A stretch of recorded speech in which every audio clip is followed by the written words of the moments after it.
Is that working? It was. There we go. Dune is Eyak Athabaskan, a native of the Eagle clan from the Copper River Delta and Prince William Sound of Alaska. He is a global leader of ocean activism and indigenous rights and was named by Time magazine as a hero for the planet. Dune was born into a commercial fishing family and spent his life on the ocean. But things changed horrifically on March 24th, 1989, when the Exxon Valdez struck a reef and released 10.8 million gallons of oil that washed up on the pristine shorelands of his homeland. Dune rose to that moment and became a full-time, passionate community activist from that day on. I first met Dune almost 30 years ago at PIELC, and he was mired in onslaughts to his people's territory. He was at once dealing with the aftermath of the Exxon Valdez oil spill and fighting clear-cut logging of the ancient forests that cloak Prince William Sound. And he was fighting off corporate interests that were trying to take over control of his native corporations' shares and assets. And he was battling a Korean mining company that gained rights to put in a huge coal mine perched in the Copper River Delta. These were all massive, corporate-financed existential threats to his community.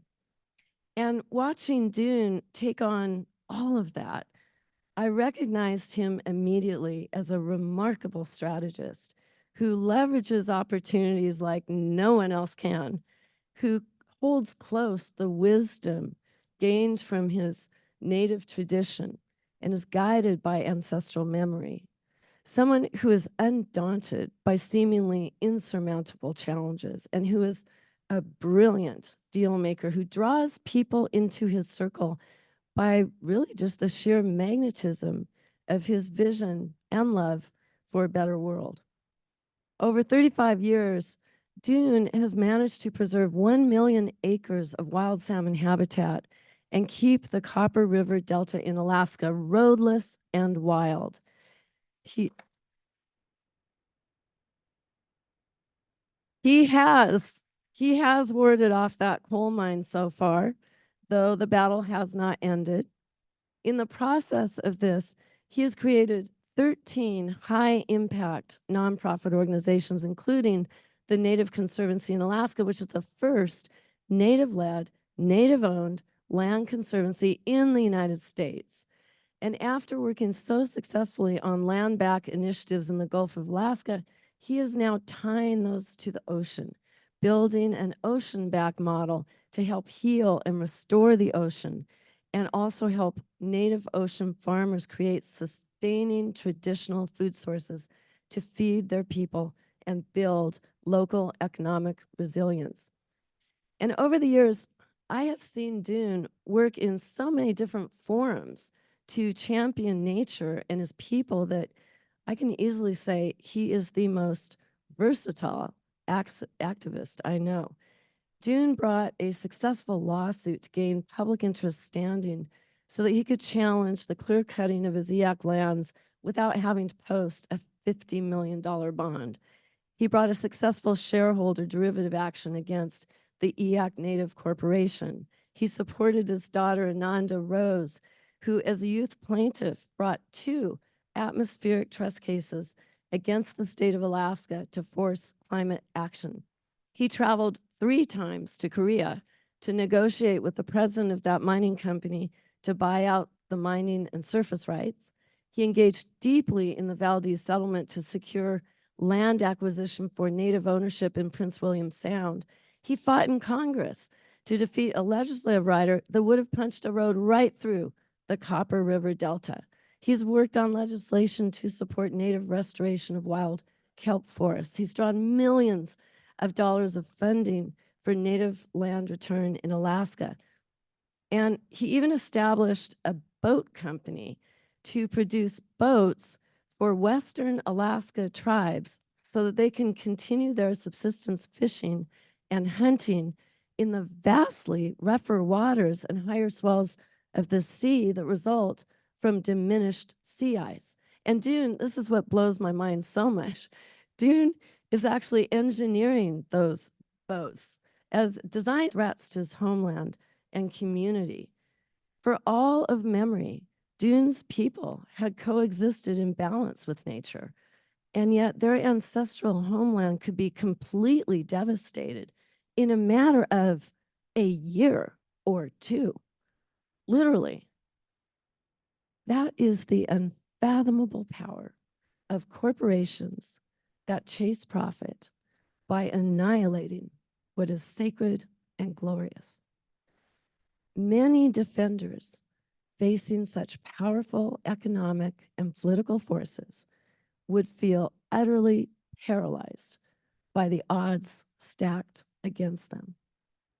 But Dune's brave determination and unwavering perseverance prevailed. And in this decades-long fight, his impact has reached far beyond his homeland to all corners of the world.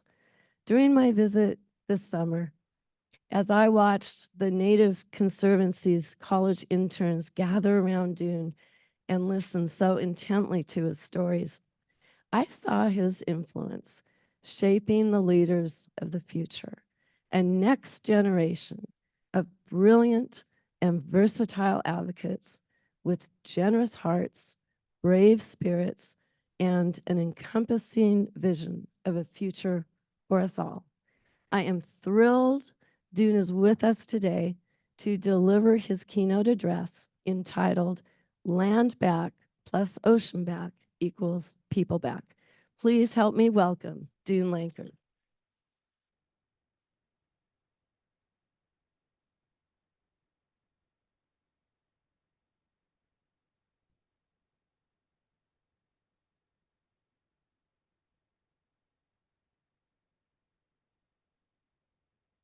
Hi, everyone. Let me get organized here for a second.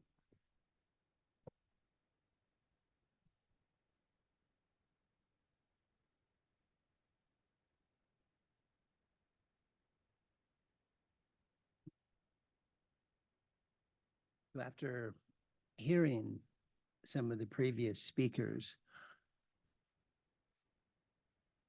I feel a little intimidated.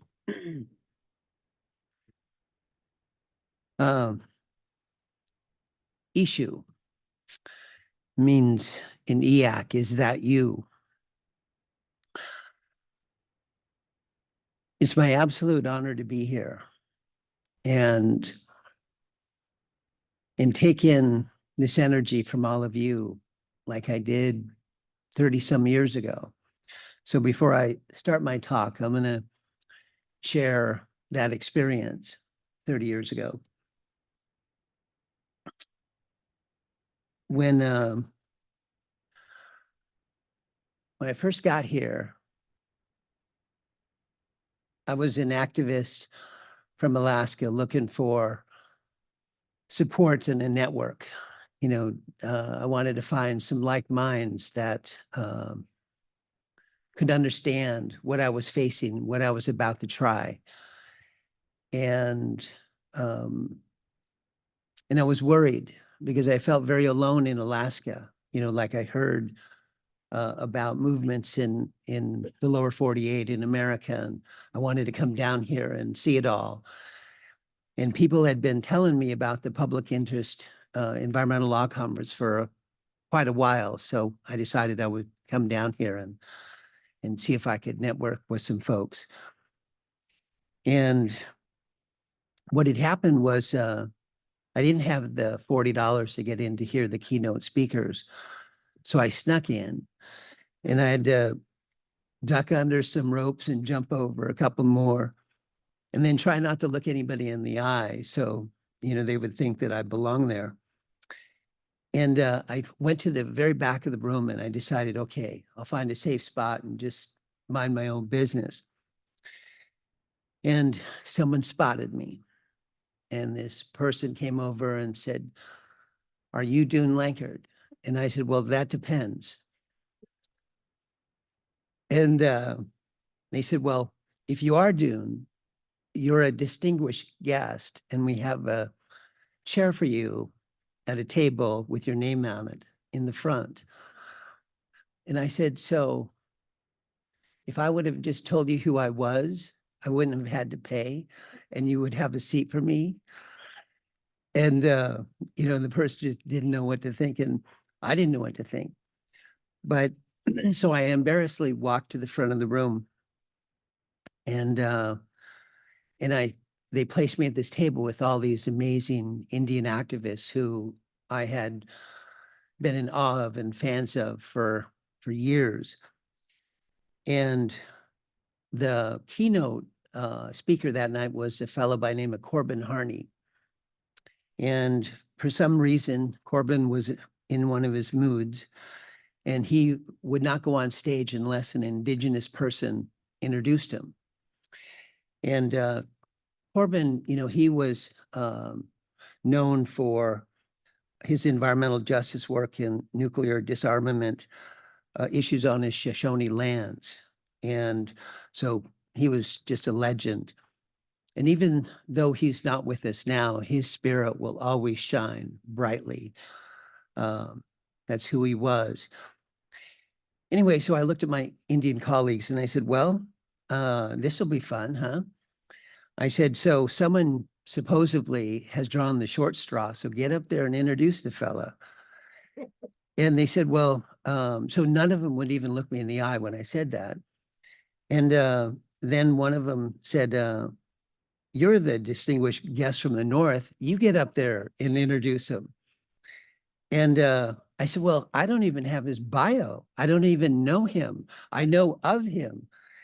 And I know of his tireless work to, protect his ancestral homelands and get his Shoshone land back. So at that moment, I saw Mary Wood, Professor Mary Wood, walking towards me. And I thought to myself, this isn't good. And she leaned over and she quietly whispered in my ear, she said, this isn't the law school protocol when introducing our keynote guests. And I said something like, look, all I know is I got a front seat chair and I'm happy to even be here. And I said, I'm happy to be here with my brothers and sisters. And she said, well, here's Corbin's bio, if you would like to read this. And I said, okay, well, how long do I have to introduce the fella? And she said, 3 to 5 minutes, make it quick. And I said, okay, all righty, let's do this. So I get up there, which is here now, and I looked out into the crowd, and I had this scared blank look in my eye because I just come from Alaska and I just snuck in, and now I'm up on the stage. And then someone yelled from the audience who knew me. They said, tell him who you are and what you want to do, Dune. And I was like, okay. And I knew I only had a minute and a half because I had to leave the other minute and a half for Mr. Corbin. So I regained some of my composure and I talked about the Exxon oil spill situation and that I wanted to figure out how to use some of the $900 million out-of-court settlement that we were able to get from Exxon for restoration in the spill zone. And that we are dealing with the 6 highest levels of ocean government, 3 from the state of Alaska and 3 from the federal government. And so it was a pretty high hill to climb. And so I shared that, and then I went on to introduce Mr. Corbin Harney. And when I got done, I just gave him a hug and I said, good luck, and so I started walking down the stairs, and the crowd jumped up and were just screaming loudly. And I thought they were screaming for him because he finally came out and decided to give his talk. And he called me back up on stage. He said, hey, this is for you. I haven't even started my talk. And so you know, that was my first introduction to this law conference 30 years ago.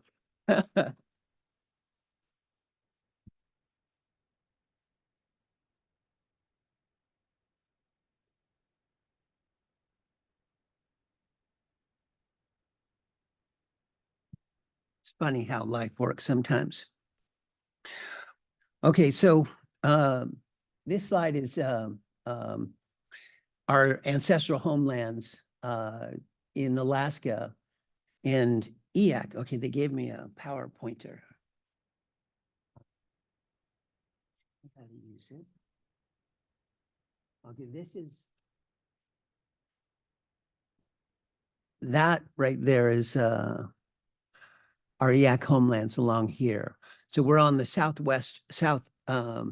southern part of the state in the Gulf of Alaska region. And the EACs are Athabascans. There's 57 Athabascan tribes, and that's all those, the colorful ones in the middle there. The Yupiks and Eskimos live along the shorelines, and the Aleuts along the Aleutian chain. And the EACs decided to migrate out of the interior some 3,500 years ago and go down to the coast.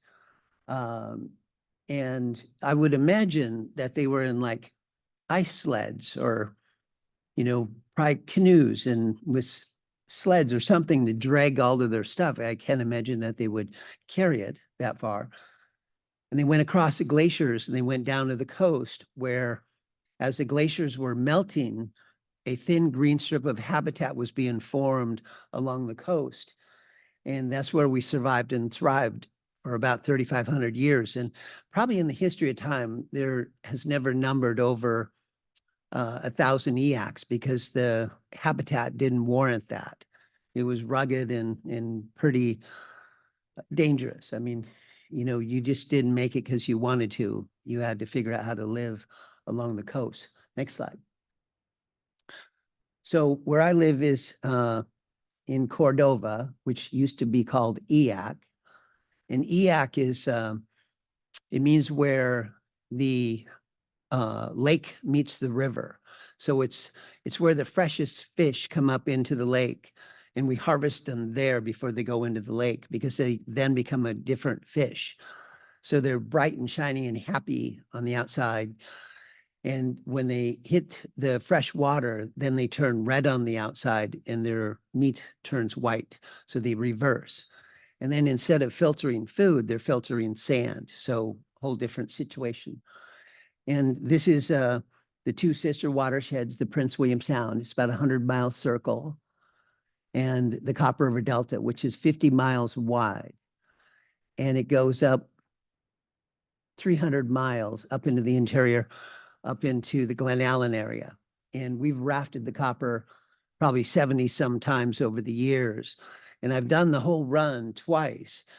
And it literally took a month because it was so amazing and gorgeous and stunning. And you start remembering things that you never knew when you get out in the wild like that. And again, you have to learn how to survive. And so whoever you're with becomes your tribe. And so rafting the copper, there's absolutely nothing like it. And again, South Central. Next slide. So this is what our homelands looks like in the summer, this chartreuse green of 3 million acres of wetlands. And 5 species of salmon come home to spawn, hooligan, which are like a smelt, really oily. They're little torpedoes of energy like herring. A lot of herring runs. 15 different whale species migrate through the Copper River Delta. It's really one of the last truly wild, roadless habitats that you can still survive on in the world. Next slide.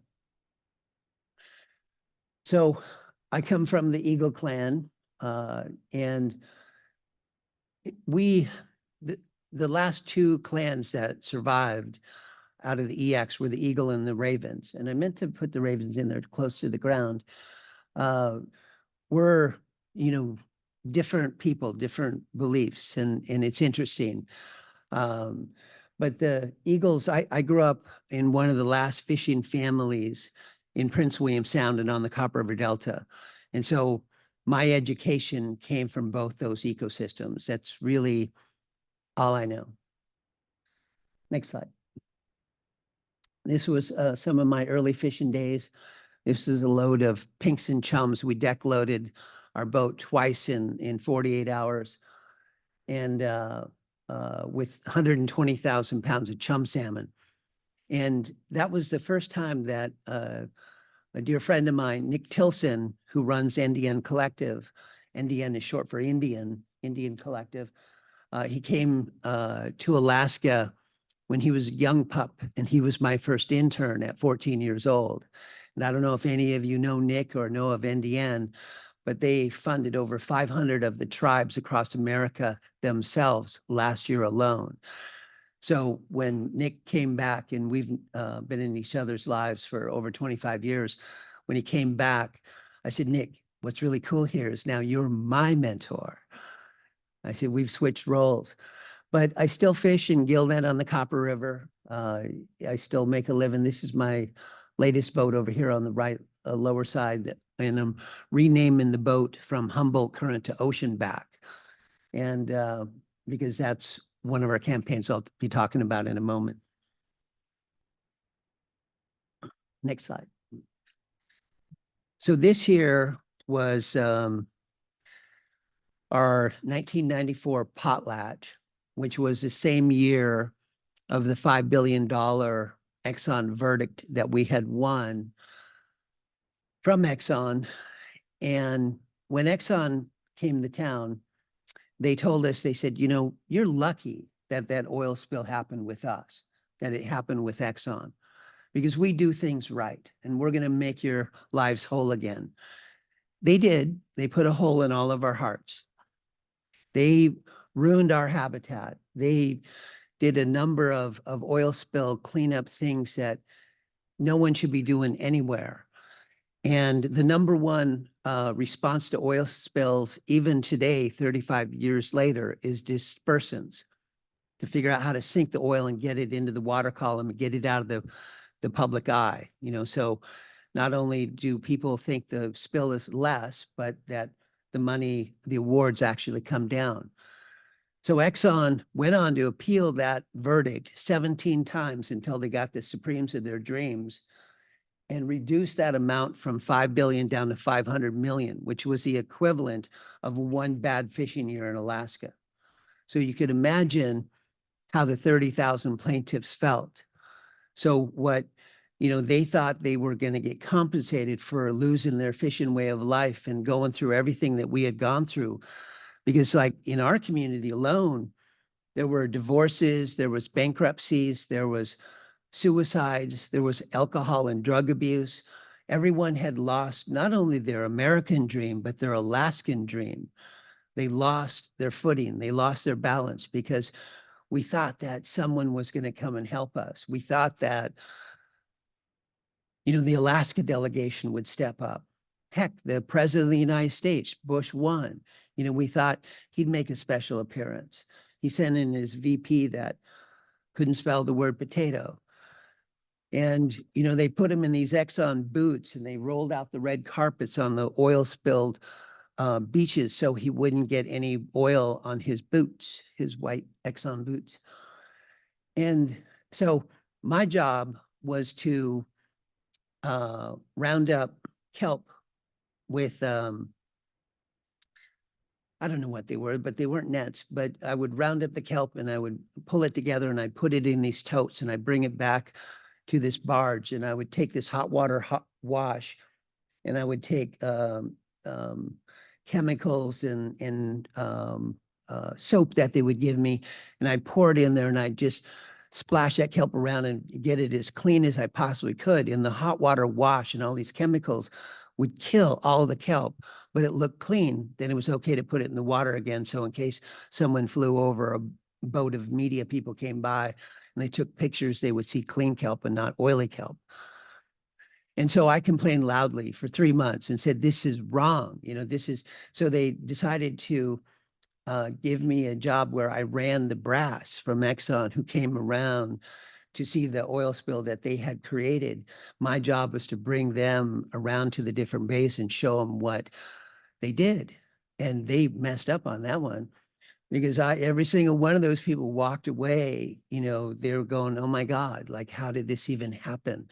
And how are these cleanups ever going to clean this up? Because going to that, out onto the water to that spill was like going to war. Only we'd lost the war because the oil was already in the water. Once the water has the oil in it, there's no way that you can clean it up. There's nothing you can do. So the best thing you can do is prevent oil spills from ever happening. And so this potlatch,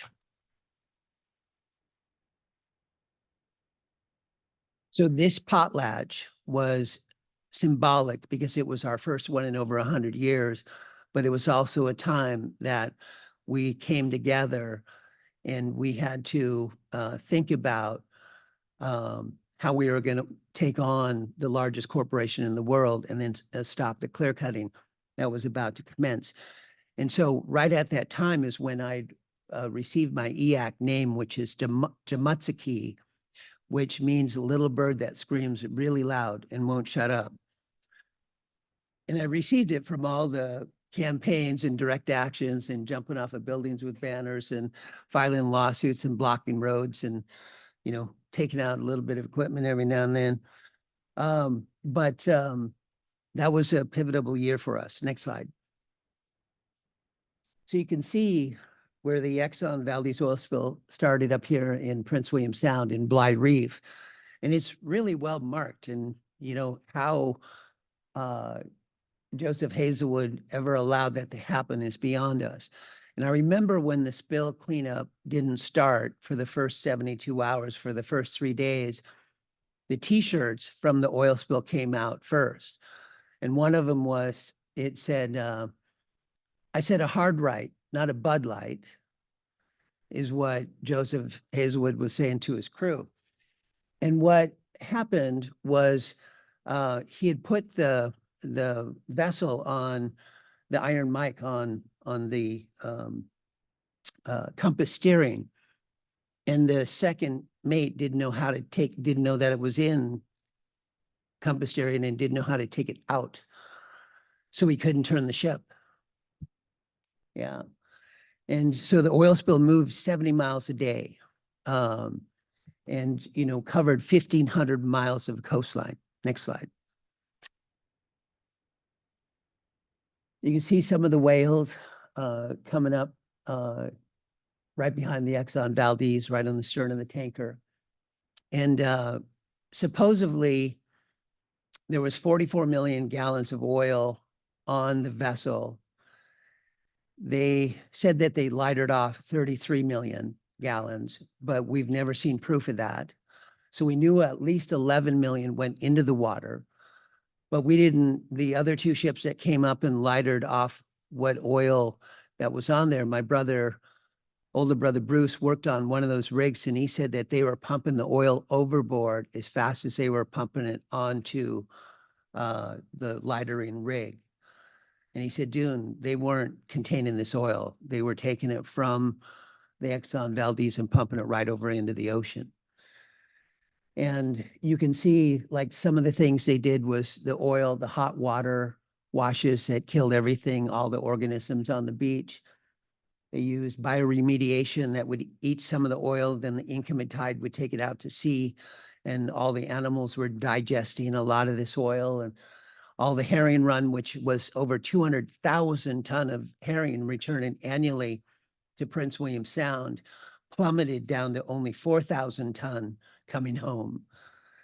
And, because they had a disease from the oil, they were bleeding underneath their scales, and it was terrible. And you can see the person standing in the oil here.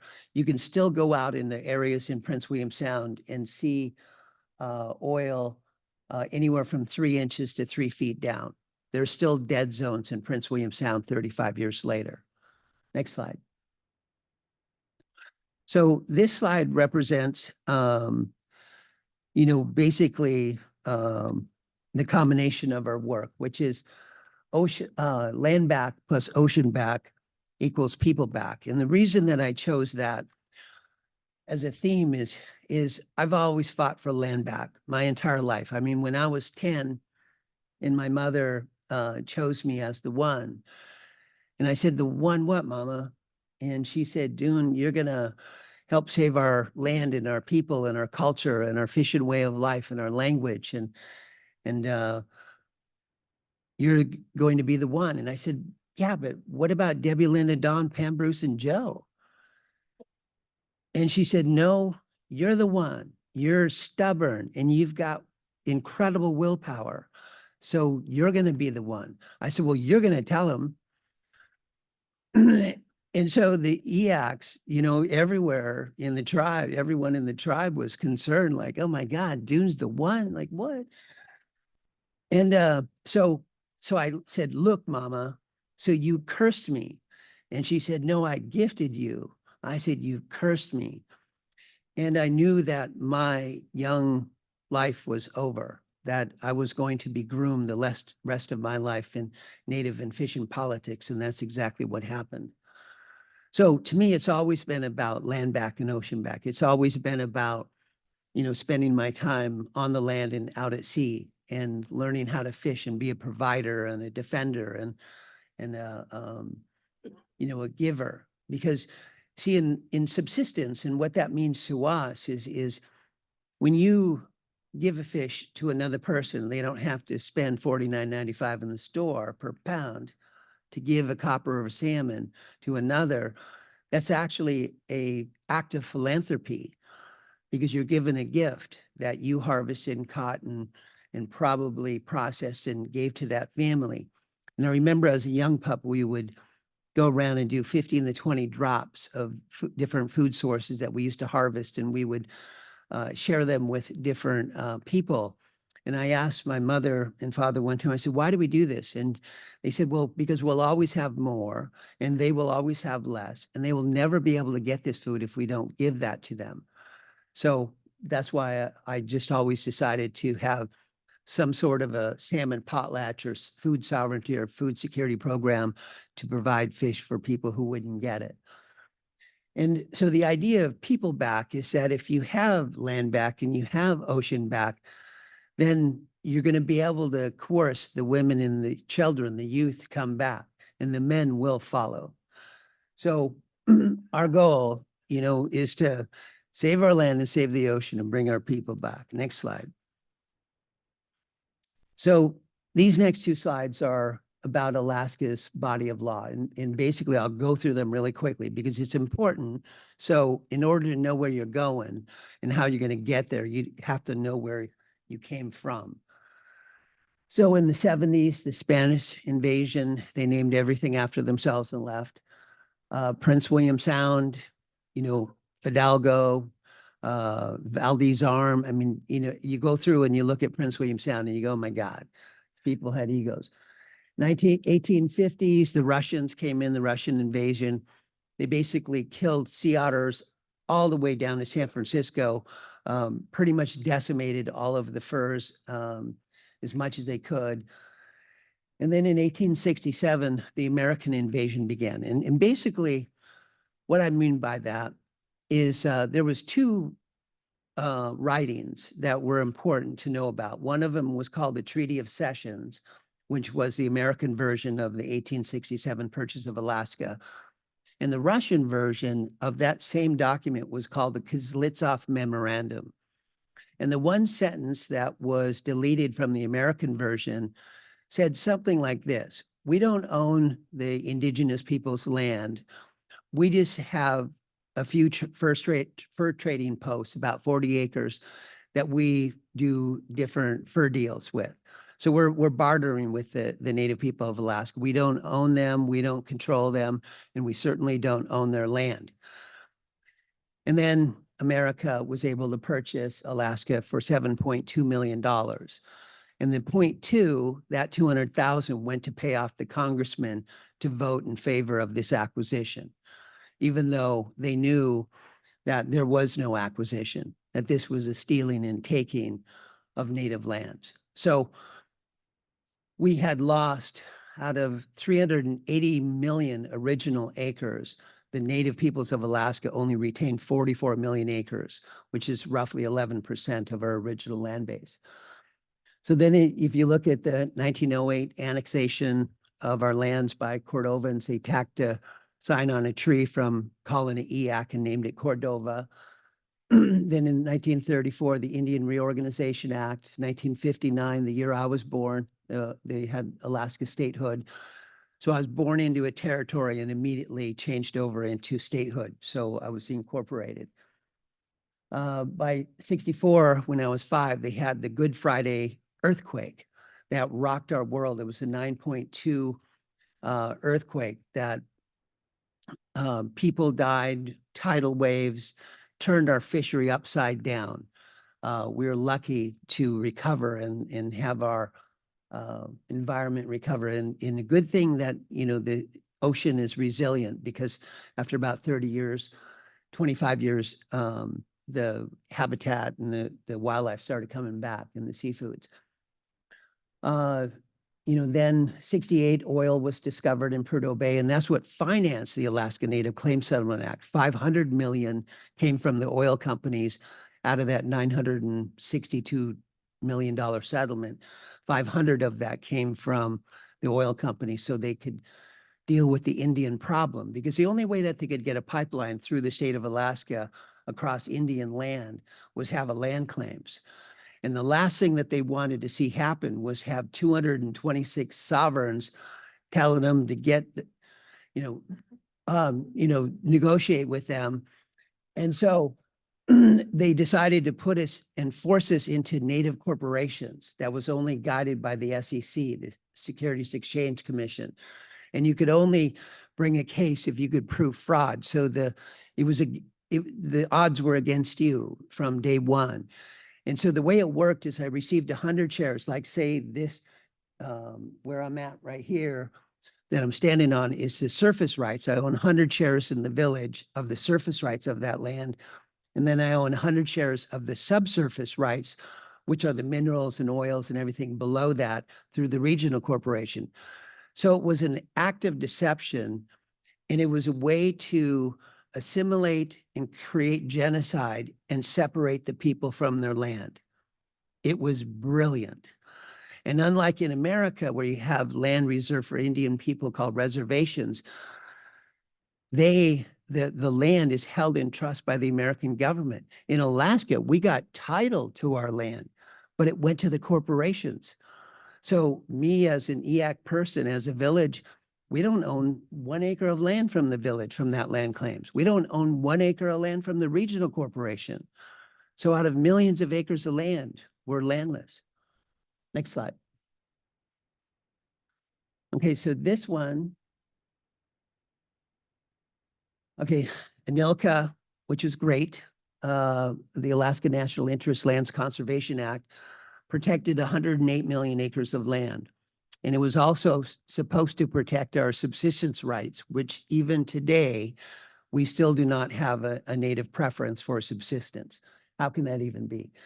1986, all of the corporations were exempt from using net operating loss sales, except native corporations in Alaska under the Tax Auditors Relief Act of 1986 that allowed native corporations to value assets really high and sell them for really low to create a huge net operating loss that can then be sold to the corporations that were exempted from this program for billions of dollars of abuse every single year.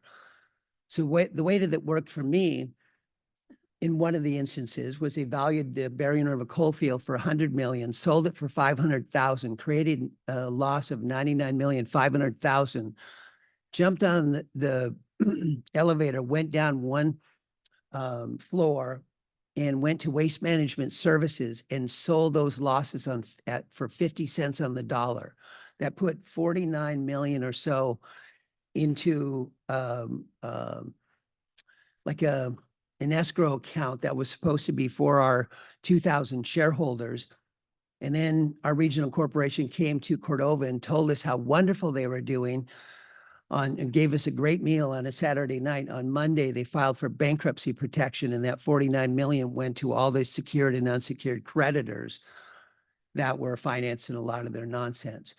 And so I was one of the only shareholders who sat through those 3 weeks of hearings and listening to what was going on. And my sister, Linda Lou, she was with me, and she wanted to be there for me, and she'd hold my hand, and she knew I was trembling and upset, but I was following every asset and seeing where it would go. And sometimes when Linda knew I would get upset, she'd go, bullshit. And I'd go, Linda, you can't do that. And finally, the like third or fourth time, one of the justices said, Mr. Lankard, I'm going to get you for contempt of court if you can't, control. You got yourself over there. And so I asked my sister Linda, not to attend. And 3 days later, she died. But I knew, that I had to go, and I had to follow through with what I had to do, and I had to figure out what was happening to our assets. And so from that point on, I did this work in spirit of my sister, Linda Lou. And my pool cue is named Linda Lou, and that's a whole different story. So by 91, the Exxon Valdez Oil Spill Trustee Council was created with $1 billion out-of-court settlement. And how we got that was the second person in charge. And I should ask April, how am I doing on time? Another hour? Okay. So the second person in charge of Exxon called and said, your governor, Wally Hickel, is back here in Texas in backroom deals with Exxon to cut a deal where the state and federal government are going to get compensated, and they're going to leave the fishermen and the natives high and dry. And you're going to have to enter the courts to get your verdicts, your settlements. And so we called the press, and the Washington Post and the New York Times ran cover stories of this. And Exxon said, okay, what do you want? And we said, $2 billion. And they said, piss off, we're giving you $1 billion. So we got the $1 billion, and that created the Exxon Valdez Oil Spill Trustee Council. And then we had a restoration fund to help figuring out how to help heal the region. By 94, and I probably skipped right over the Exxon Valdez oil spill. In 1994, that was when we received the $5 billion verdict that was reduced down to $500 million.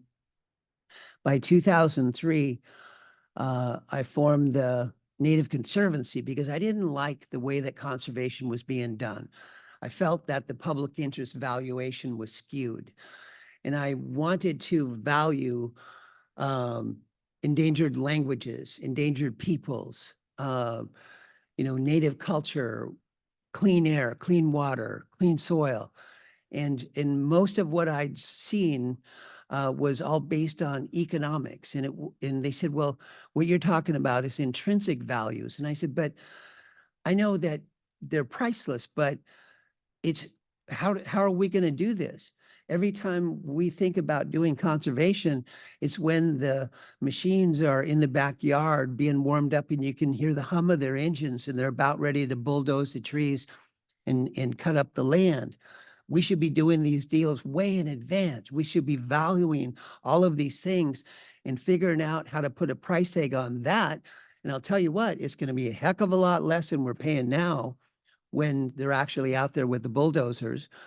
So I felt that, the Native Conservancy could be a vehicle on how to help further our Native rights, our sovereignty, and our subsistence and our spirituality, the 3 S's that I live by.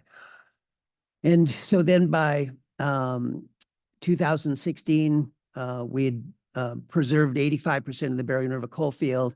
2019, we revived our Native Conservancy because it was mainly focused on land conservation. And I realized by then there was a wonderful professor, Elizabeth Hoover, who had written this article entitled, "How Can You Call Yourself Sovereign If You Can't Feed Yourself?"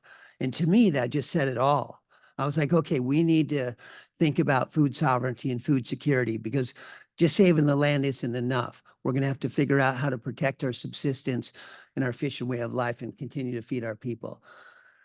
And so, I just want you all to know that, this history helped inform me of the odds that were against me and what everything that I was doing. Because I had to go into every single lawsuit and every single situation and figure out where I was at. Like, what are the Alaska Native laws? What's the environmental laws? What are the laws for indigenous peoples in America? What's the municipal laws? What's the laws of the Alaska Native Claims Settlement Act? What's the laws of the federal government? And I would have to try and balance all this in my mind, and it was all nonsense. I was like, Jesus Christ. And so people must have thought that I would be a great Native leader someday. So they would leave books on my doorstep at nighttime, and some of them were law cases. And I would read them and I got it. And one of them was the Black's Law Dictionary. I don't know if any of you picked that up. Okay, when I looked at that, I threw it against the wall. And I said, so this is how we're losing this war? Is because this is the words that they use in the courtroom? Your Webster Dictionary is the one that you throw out the window, my friends, because that one means nothing compared to what they do and how they determine law and punitive damages and everything else. And I looked at these two books and I was like, oh my God. I said, I have to go to school in order to figure out how I'm going to do this work. Next slide. And April, you're going to have to let me know. Someone has to let me know because I will keep going. Okay, so this here is a book that we did 25 years ago on the Copper River Delta. And we're about to do the Copper River Delta 2 book because it's going to be about the dozen battles that we've gone through to get the Copper River to a point where it's almost permanently protected. On the flight here, we found out that the Yellow Book appraisal of the remaining 11,900 acres has hit the street. We haven't seen it yet. We're going to probably have to FOIA it from the Forest Service, but that'll show the fair market value. And so therefore we're 5 steps away from checkmate. Step 1 was to get the appraisal in hand. 2 would be to make a fair market value offer to the South Korean owner, the Korean Alaska Development Corporation. Step 3, he soundly rejects it. Step 4, I've convinced the U.S. Forest Service to condemn the land for conservation purposes. This will only be the second time in U.S. history that the U.S. government has condemned land for conservation purposes.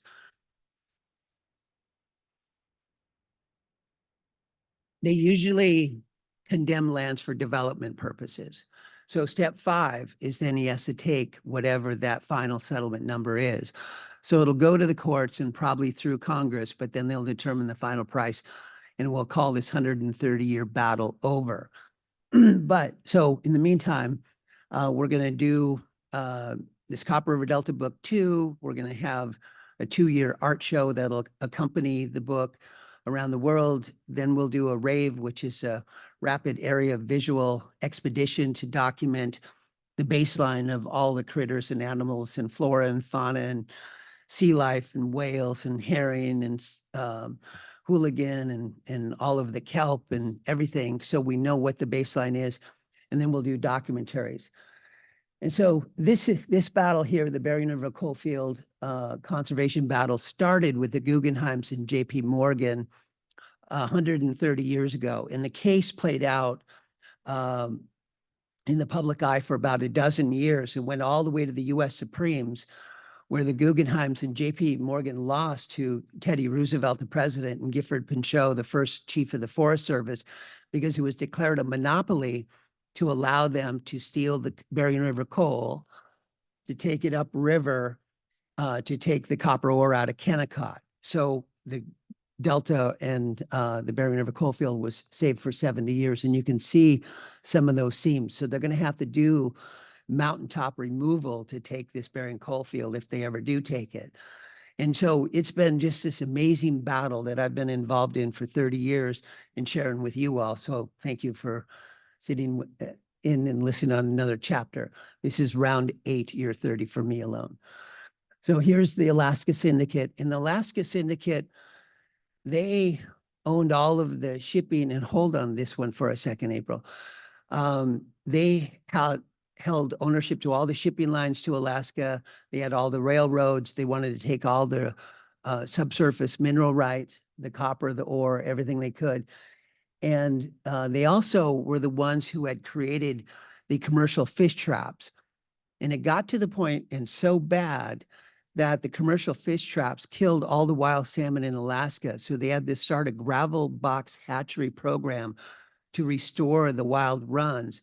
And the eagles didn't know a difference between hatchery fish and a wild one. So they were going into the hatcheries and taking the fish. So the government put a bounty out on the killing of bald eagles. And so from about 1918 to 1959, 100,000 bald eagles was blasted from the sky. And the only reason they decided to do away with that in 1959, because it was the national bird and we were incorporated into the state. And so they also put a ban on commercial fish traps, and that's what saved the run. And then I was born. Next slide. So I'm going to go a little quicker here, April. I know I'm wandering.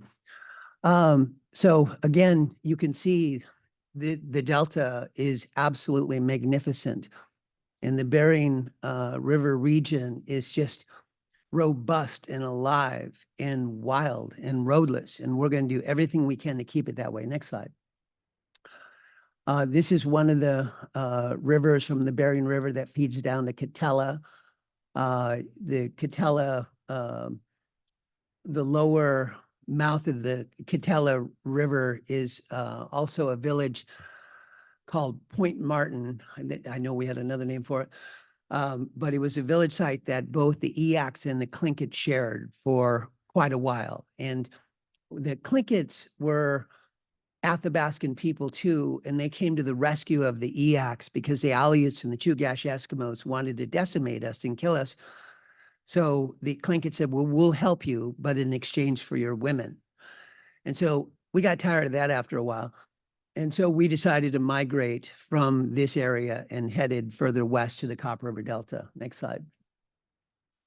This is a dear buddy, Jane Goodall. One year, I don't even know when, she summoned me. And so they took me in this limo and took me out in this wilderness place in Washington State somewhere, and about a 2-hour run from the airport. And I get there and she's napping. And so they said, you're going to have to wait here. And so I just sit by this nice warm fireplace and I sit there and so this is how Jane rolls. And, you know, and so these people come in and Jane comes in and she gets up from her nap and she said, I just want to know one thing. How have you been able to figure out how to stop those bastards? And, you know, and I said, well, which ones? And, you know, and she just laughed and she said, would you open for me? Would you travel with me and open for me in a bunch of events I have going on? I said, if I owned my life, I would. I said, I would happily travel and I'd carry your bags. I said, you're Jane Goodall. And so at that time, she decided that she would help me draw attention to the Copper River Delta. And I was fortunate to, you know, I got Dinah Bear, Dennis Hayes, the founder of Earth Day. Dinah Bear was a counsel for on the environment for 5 different administrations. Bill Meadows from the Wilderness Society. I was able to, you know, Susanna, April, you know, I was able to get all these luminary conservationists to help me. And they would always ask, well, how can I help you? I said, when the highest levels of government call you, just tell them you know me. That's all you got to do. And I said, and I'll take it from there. Next slide. Okay, we're going to pass on this. Maybe if we have a little bit of time at the end, you know, because I know that there's other things going on. But this is a 4-minute video that I'm going to set up our Ocean Back campaign. And so, April, do we have the time to show it, or should I just keep going? Is anybody in control here? Okay. Okay, we're gonna skip the video. But if anybody wants it, we'll be happy to share it with you. And I'm sorry I took all the time yapping. So this is about ocean farming. And just so you know, up front, I'd like to say is that kelp and mariculture farming on the ocean is actually a modern day land claims on the ocean. And these permits right now are good for 10 years and can last as much as 25 years with the new legislation that they're trying to get through right now through Alaska. And what I want to do is work with indigenous peoples to try and help them permit closer to their villages during this time of hardship when villages are witnessing 85% unemployment and the loss of fisheries, the loss of income, high prices of fuel, high prices of food. And this is one of those industries that should be regenerative and should help them recover during these times of climate change. And so I feel like if it's done right, it could work. If it can work for Native people, then it can work for everyone. And here's the thing, is that as a commercial fisherman, fishing usually starts in May and ends in October. There's no more crab fisheries left to speak of, really. And so kelpin starts in October and ends in May. So we're out there in the darkest, snowiest, stormiest parts of the year. So you're not going to want to have to travel 5-6 hours from home in the middle of winter to manage your farm. You're going to want to do it closer to home. So what I want is Native peoples to have the opportunity to have the first right of refusal or permit in their ancestral homelands before it's taken over by industry. Next slide. I truly believe that kelp can help. I think it's the hemp of the sea. It grows 18 to 24 inches a day. It sequestered carbon 20 times more than living terrestrial forests. You can make bioplastics. You can do compost and fertilizer. You can take animal feed and add 2% red seaweed to it and feed it to cows and pigs, and it reduces our emissions by 60 to 80%. You can make biostimulants. You can make clothing. There's 250 food products. I mean, the list goes on. And in this product, you don't have to water it. You don't have to fertilize it. You don't have to chase it around. And I joke with my team that one day they're going to pay us to watch kelp grow. Next slide. So this is about workforce development, a challenge throughout Alaska. This is all across the state. We're having issues with workforce development. COVID didn't help any. In the recovery period has been long. And so what we're doing is we started a technical assistance and immersion training course so we can bring people out into the wild and on the ocean so they can learn firsthand from hands-on experience how to get into this industry. And so this one, addressing climate impacts with regenerative jobs and economies. I truly believe that if this is done right, that this is only one or two, being mariculture, two industries of 1,000 regenerative economies that we need to create if we're serious about surviving as a human race, let alone helping heal the ocean.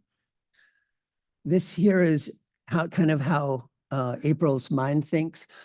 These are the programs that we need to put in place to actually spur social enterprise cooperatives, because we want to create a healthy co-opetition where we're cooperatively competing against each other to carpet the ocean with kelp and save the damn ocean.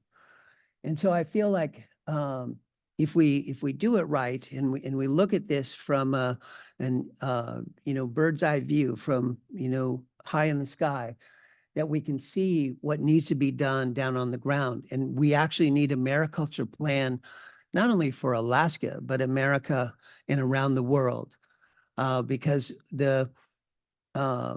things that you can make with it and the things that we're going to have to rely on in the future, we're not going to have fossil fuels being injected into our veins much longer. One day we're going to run out and we're going to wonder why we didn't come up with a solution. And this is one of them. So we also believe that we need to guard and monitor the old growth forests. In this case, the old growth kelp forests that are in the ocean, because they happen to be the mother seed that's going to get this entire industry jump-started. So right now there's some harvesting of wild kelp forests everywhere on the planet, and that should be halted because climate change is already impacting and removing different species of kelp and eradicating it from the planet. There's 136 or so kelp species, and we're already starting to lose them all over the world. In some cases, as much as 80 to 90% are gone. So what's going to save that is protecting that mother seed so we have a seed to restore and grow this industry. So what we do is we address and break down every single thing and barrier to entry that there is in this industry. And that's everything from figuring out how to, teach financial literacy, how to write your business plan, how to do your landscape analysis, how to get your workman's comp, how to get your insurance, how to be able to source your wild seed, whether it's diving for it, getting certified and diving for it, to cultivating it in nurseries and hatcheries, to figuring out how to deploy it and monitor it and then harvest it in the spring. Now the big six that we have to focus on is workforce development, marketing, processing, dehydration, transportation to market, and renewable energy for tribes. So we realized that in a lot of the communities, since they've lost their fisheries, they've also lost their boats. So we started the GIA Boat Company, and GIA stands for water in EAT. And so we want to build boats for the future, landing crafts like the one in the top right, so you can walk off onto the shore like a king or a queen rather than dangling and jumping and hoping you live. Using electric motors like the top center, photon motors. That's a 300 horsepower electric motor. And so you just have to either have a long extension cord or figure out how to build the right battery, because these batteries are about 2,000 pounds. So we're going to have to work on that. And in closing, everything I do is for my little daughter, Ananda. She's 13 years old now. And she's a basketball star, a volleyball star. She runs track and field. She does downhill skiing in the Diamond Run, which terrifies Daddy Dune. She is a horse jumper and a barrel racer, so she teaches kids younger than and older than her how to race horses. It's also scary. And then I said, it's like riding a moose, huh? And then she also is a dog sledder. She has 17 dogs, and I feed them salmon.